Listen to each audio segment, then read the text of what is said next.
चलिए शुरुआत कर लेते हैं कमोडिटी 10 बजे 10 मिनट के लिए। और सबसे पहले बात एग्री मार्केट के साथ ही करते हैं। टॉप 10 एग्री कमोडिटीज देखते हैं कल की क्लोजिंग और आज की शुरुआत किस तरह की हुई ये भी जानते हैं। जीरा रिवर्सल के मूड में दिख रहा है, 21,400 के ऊपर आ चुका है, लोअर लेवल पे बाइंग है। जैसे जैसे टेम्परेचर ऊपर की तरफ जा रहा है लग रहा है कि जीरे में यील्ड की दिक्कतें आ सकती है और उत्पादन का जो पुराना अनुमान है उनको हो सकता है कि कम करना पड़े, उससे सपोर्ट मिल रहा है। धनिया को देखें तो यहां पर अराइवल्स के प्रेशर से ये लगातार टूट रहा है। 8,000 जो एक अहम सपोर्ट लेवल कहा जा रहा था उसके नीचे धनिया वायदा आ चुका है। हल्दी 12,200 के नीचे है, यहां पे भी घरेलू डिमांड कमजोर है, आवक भी ज्यादा है, दोनों का दबाव यहां पर हल्दी पे दिख रहा है। और घरेलू डिमांड तो कमजोर है लेकिन इंटरनेशनल मार्केट में जो इंक्वायरी है वो काफी अच्छी निकल कर आ रही है। लेकिन वो चाह रहे हैं कि भारत से ड्राई स्टॉक्स यानी ड्राई सूखी हल्दी अगर सप्लाई हो पाए तो उसके लिए वो बेहतर प्राइस देने के लिए तैयार है। ग्वारगम 9900 के नीचे है, एक्सपोर्ट को लेकर चिंता बरकरार है। ट्रेड वॉर का असर बाकी एग्री कमोडिटी पर भी हो रहा है, ग्वारगम पर भी हो रहा है। गम का एक बड़ा एक्सपोर्ट होता है, दिसंबर जनवरी के नंबर अच्छे थे लेकिन आगे अनिश्चितता है। ग्वारसीड 5200 के नीचे आ चुका है, स्टॉक की जो मांग है वो काफी कमजोर यहां पर दिख रही है। कैस्टर यहां पर भी दबाव ही है, लग रहा है कि चीन में इस बार किस तरह का एक्सपोर्ट हो पाएगा इसको लेकर चिंता है। कैस्टर सीड फिसल कर आ चुका है 6,250 के नीचे। कपास में अगर देखें तो कल के सत्र में हमने देखा था इंटरनेशनल मार्केट में तेज गिरावट थी, उसके पीछे सबसे बड़ी वजह ट्रेड वॉर ही है। और यूएस के कॉटन पर चाइना ने जिस तरह से टैरिफ लगाया है उससे चिंताएं बढ़ी है। ऑलरेडी ओवर सप्लाइड ये मार्केट है, ऊपर से ट्रेड वॉर, उससे डिमांड को लेकर चिंता है। कपास खली भी काफी टूट रहा है, कल 0.25% टूट चुका है।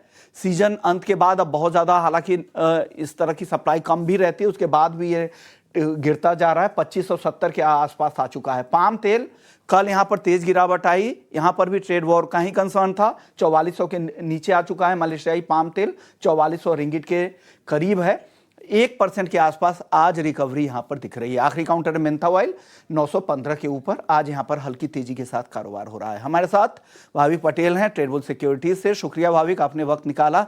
सबसे पहले हल्दी, जीरा और धनिया, इन तीनों में बताइए क्या लग रहा है आपको? Good morning Vishwaman ji. Good morning sir. देखिए, आपने जीरे में तो बताया कि इस बार जो जिस हिसाब से अभी टेम्परेचर बढ़ रहे हैं तो शायद यील्ड जो है वो कम हो सकती है। और दूसरा वो भी है क्योंकि प्राइसेस हम देख रहे हैं लगातार नीचे आ रहे थे तो अराइवल जो थे वो भी थोड़े स्लो हो गए थे, फार्मर्स जो थे वो अपना माल नहीं बिक रहे थे। ओवरऑल मुझे लग रहा है कि यहाँ पे थोड़ी और रिकवरी आ सकती है, हालांकि बहुत तेजी नहीं लग रही है। बट जिस हिसाब से प्राइसेस 2050 के ऊपर सस्टेन कर पा रहे हैं तो मुझे लग रहा है कि 21,800 से 22,000 के लेवल दिख सकते हैं, वहां से थोड़ी बहुत वापस से बिकवाली आ सकती है। तो करंट मार्केट प्राइस से ही बाय कर सकते हैं 22,000 के टारगेट के लिए और 20,900 का स्टॉप लॉस रख सकते हैं। हल्दी की बात करें तो आई थिंक हल्दी में अभी भी जिस हिसाब से अराइवल प्रेशर है, जिस हिसाब से लग रहा है कि थोड़ा और करेक्ट हो सकता है, बट जैसे आपने बताया कि डिमांड जो है वो शायद आ सकती है। ओवरऑल मुझे नहीं लग रहा है कि यहाँ से ज्यादा प्राइसेस नीचे जा सकता है। I think risk reward ratio भी फेवरेबल नहीं है शॉर्ट करने के लिए, तो मैं और थोड़ा वेट करूंगा। 12,000 के करीब अगर आता है तो बाय की रिकमेंडेशन करूंगा 12,500 के टारगेट के लिए और 11,900 का स्टॉप लॉस। और धनिया की बात करें तो धनिया जैसे आपने बताया 8,000 का जो इम्पोर्टेंट लेवल था वो ब्रेक किया है, बट अभी भी फंडामेंटल जितने नेगेटिव नहीं लग रहे हैं मुझे। तो आई थिंक कोई भी करेक्शन मिलता है तो वो बाय की अपॉर्चुनिटी रहेगी, जहां पे 7,800 के करीब अगर आता है तो बाय कर सकते हैं 7,700 के स्टॉप लॉस से। और एक हफ्ते का अगर रुझान रख सकते हैं तो मुझे लग रहा है वापस से 80 टू 100 के लेवल्स आ सकते हैं। ओके, तो तीनों मसाले को खरीदना है। 22,000 का टारगेट है जीरे के लिए। हल्दी नीचे और थोड़ा आए तो 12,500 के टारगेट के लिए खरीदे और धनिया को और नीचे आने दे। अगर 7,800 के आसपास अगर आपको मिलता है तो आपके लिए बेहतर लेवल होगा। 8200 पोजिशनल टारगेट है धनिया का। ग्वारसीड ग्वारगम बताइए सर, इसकी गिरावट थम ही नहीं रही है, पहले सुस्ती और अब कमजोरी, कितना और टूटेगा या मौका आ चुका है अब खरीदारी करने का?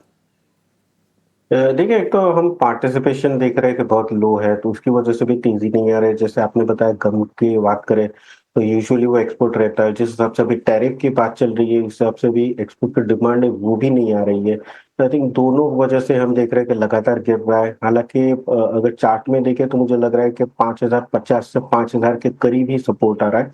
तो अभी भी मुझे नहीं लग रहा है कि यहाँ से कोई बहुत तेजी आ सकती है, बट डेफिनेटली यहाँ से शॉर्ट नहीं कर सकते। तो अगर कोई भी डिप मिलती है, अगर सीड में 5150 के करीब, तो एक बार 5,100 के स्टॉप लॉस से बाय कर सकते हैं। ऊपर का टारगेट भी बहुत छोटा रहेगा 5,250 का, और गम की बात करें तो मुझे लग रहा है गम में और थोड़ा करेक्शन आ सकता है 9,800 के करीब, जहां पे एक बार बाय कर सकते हैं 9,900 के टारगेट के लिए 9,700 का 50 का स्टॉप लॉस रख सकते हैं। ओके, चलिए अब एग्री मार्केट के बाद नॉन एग्री मार्केट की तरफ चलते हैं। क्रूड और नेचुरल गैस। क्रूड हालांकि काफी कमजोर हो चुका है, करीब 4 महीने के निचले स्तरों पर है। क्या यहां पर किस तरह के मौके दिख रहे हैं? मार्केट काफी वॉलेटाइल है, तो ऑप्शंस का ट्रेड दोनों में दे, क्रूड में भी और नेचुरल गैस में भी। आई थिंक अभी भी बिकवाली का ही राय रखना चाहिए क्रूड में, क्योंकि ओपेक प्लस की जिस हिसाब से सप्लाई बढ़ाने वाले हैं, तो आई थिंक वो सप्लाई थोड़ी रहेगी। तो 5900 का जो पुट ऑप्शन है वो बाय कर सकते हैं अराउंड 120 160 के टारगेट के लिए, और 95 का स्टॉप लॉस रख सकते हैं। नेचुरल गैस पे कल हमने बहुत तेजी देखने को मिली, परसेंट की 9% की देखी, बट अब मुझे लग रहा है कि आज के दिन थोड़ी बहुत करेक्शन आ सकती है। तो नेचुरल गैस में 370 का जो पुट ऑप्शन है 24 मार्च का, वो एक बार बाय करके चल सकते हैं अराउंड 18-22 के टारगेट के लिए, और 15 का स्टॉप लॉस रहेगा। तो क्रूड और नेचुरल गैस दोनों में कमजोरी और बढ़ेगी। यहां पर भाभी को लगता है 370 के स्ट्राइक की पुट खरीदने की सलाह नेचुरल गैस में, और 5900 के स्ट्राइक की पुट क्रूड की खरीदने की सलाह है। शुक्रिया भाभी का आपने वक्त निकाला, हमारे दर्शकों को पूरे ही एग्री मार्केट और नॉन एग्री मार्केट में क्रूड और नेचुरल गैस पे राय दी।